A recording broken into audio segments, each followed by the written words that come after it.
Halo, kenalin nama aku Alda Syahira dengan NIM 017111533024. Di video kali ini aku membahas tentang fenomena loyalitas sekelompok fandom yang walaupun sempat ditinggal hiatus oleh karakter yang disukai dan juga idola yang disukai, tapi mereka tetap loyal hingga sampai idola itu kembali lagi. Ya, mari kita bahas lebih lanjut.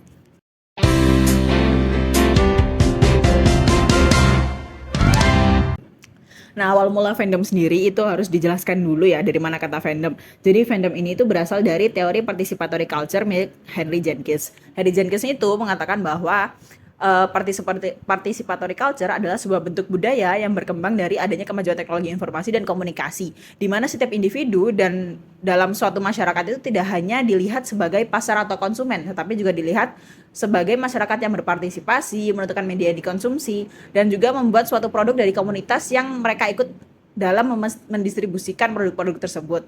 Nah, individu-individu dengan minat yang sama ini kemudian akan berkumpul dan bentuk suatu kelompok-kelompok yang akan disebutnya dengan fandom. Dan fandom-fandom ini pun akhirnya akan memiliki fandom culture-nya masing-masing. Nah, fandom ini mengembangkan pola penafsiran, cara berinteraksi, dan bentuk budaya produksi yang berdasarkan dari minat budaya yang sama dan minat yang sama dalam satu komunitas tersebut. Produk-produk yang dihasilkan pun juga bermacam-macam oleh fandom ini, seperti fan art, karya seni dari fans, seperti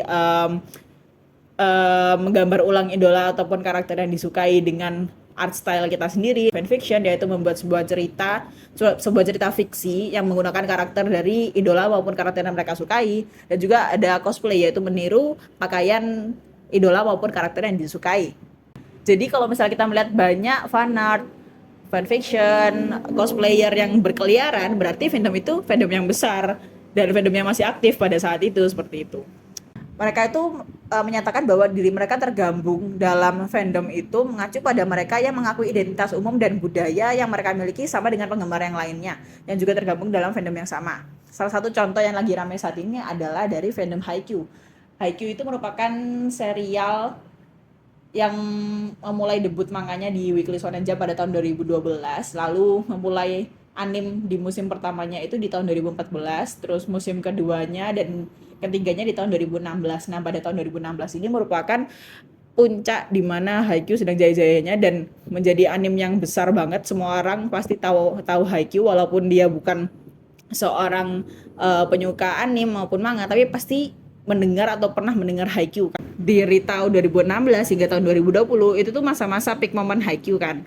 Dan waktu tahun 2020 Haikyuu mengeluarkan anime musim keempatnya, bertepatan juga dengan manganya itu tamat di chapter 402 pada bulan Juni. Jadi setelah tahun 2020 itu fans Haikyuu itu mulai menurun hype-nya karena selain animenya belum ada kejelasan lagi untuk musim kelimanya, manganya pun sudah tamat. Setelah itu, saat mulai menurun hype-nya ini, fans-fans Haikyuu pun, kalau misalnya saya lihat di media sosial seperti di Twitter dan Instagram, mereka mulai beralih untuk mencari kesenangan lain ke fandom-fandom yang lainnya. Seperti ada beberapa dari mereka yang beralih fandom, ada beberapa dari mereka yang tetap menyukai Haikyuu, cuman sudah tidak sevokal dulu pada masa Haikyuu lagi ramai konten. Cuman yang unik dari sebuah fandom ini adalah loyalitas mereka. Pada 4 tahun kemudian di tahun 2024 ini, pada saat Haikyuu mengeluarkan movie mereka, itu fans-fans Haikyuu yang sebelumnya sudah mulai tidak terlihat, itu mulai kembali lagi dan ternyata banyak sekali orang-orang yang masih ngefans pada Haikyuu dan loyalitas mereka tuh masih dibilang sama dengan hype pada saat 2016 dan 2020 dulu gitu. Dan perilisan film Haikyuu pun menjadi trending topik pada hari pertama perilisannya dan juga sampai hingga hari ini movie Haikyuu itu masih terus dibicarakan oleh fans Haikyuu maupun fans lainnya, fans anime lainnya, karena ya ini sebuah konten yang akhirnya ada setelah 4 tahun Haikyuu kering konten gitu kan. Nah, terus bisa dibilang hal ini tuh apa ya, kalau misalnya dilihat dari perspektif fandom culture itu merupakan hal yang unik. Bagaimana fandom itu bisa sangat loyal pada idola maupun serial yang mereka sukai gitu, walaupun sempat hiatus dari fandom karena konten idol maupun serial yang mereka suka itu mulai menurun, mulai sedikit bahkan tidak ada konten, lalu akhirnya mereka berganti ke fandom lainnya. Fandom ini tuh tetap kembali lagi ke permukaan pada saat idolanya maupun serialnya itu mengeluarkan konten terbaru.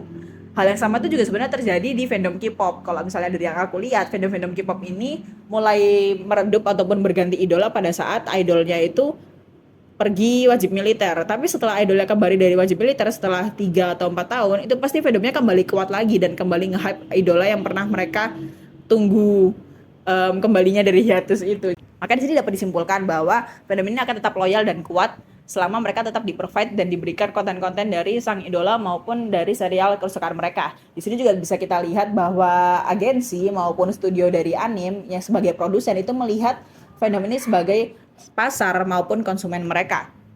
Karena loyalitas fandom itu sudah tidak dilakukan lagi, mereka tuh akan melakukan apa saja dan bahkan pasti bakal membeli apa saja yang dikeluarkan oleh dari produsen ini. Fandom ini akan tetap menjadi suatu fandom sampai kapanpun selama tidak ada kata resmi dari serial ini tamat maupun grup ini bubar gitu.